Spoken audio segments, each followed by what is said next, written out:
how, habits, there's 21 days to a habit or 42 days. There's all kinds of different, stacking habits. Um, but how do people make that behavioral change a permanent change in their life versus a quick fix or something that fades, gradually over time?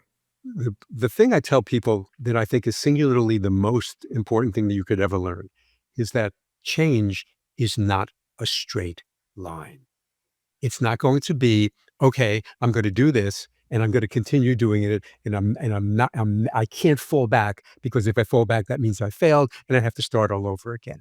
So if you have the model of, it's actually important to fail all the time. No, I'm sorry. It's hard to fail some of the time so that you can come back from it and prove to yourself that you can get back on track.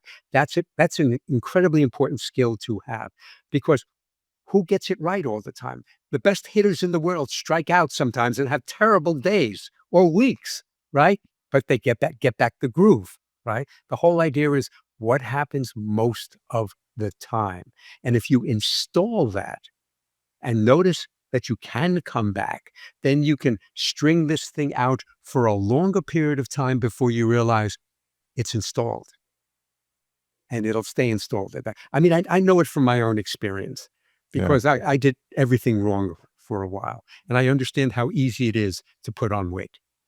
It's sure. yeah, oh no, it was amazing. I grew up in the 50s and 60s where idiocy was the norm when it came to food, because there was no information. Sure. So who knew? So I was easily at that time 25, 30 pounds heavier than I should have been. Yeah. But I found out later on how important movement is accidentally.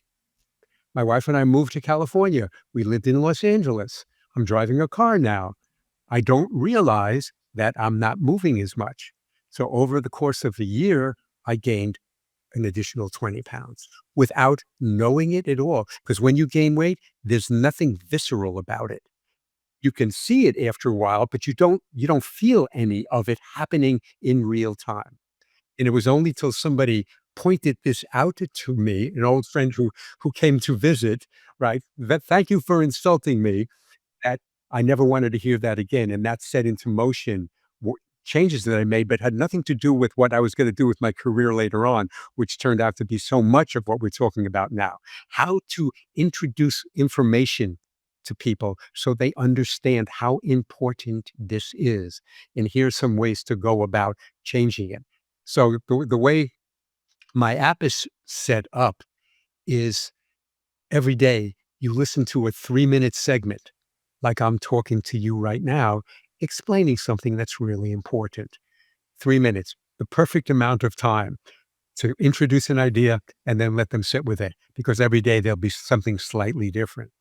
Then the combination of the cognitive information and letting it sit in your head, coupled with the reinforcement and relaxation that you get listening to the HPP programs, allows you to use the entirety of your brain to be able to absorb information, utilize the information, reflect on what's going on, and sustain something for a long enough period of time so that it takes. Have it take a little bit of time to get moving, just like bad behavior takes a while for you to think about, oh, wow, this really is bad.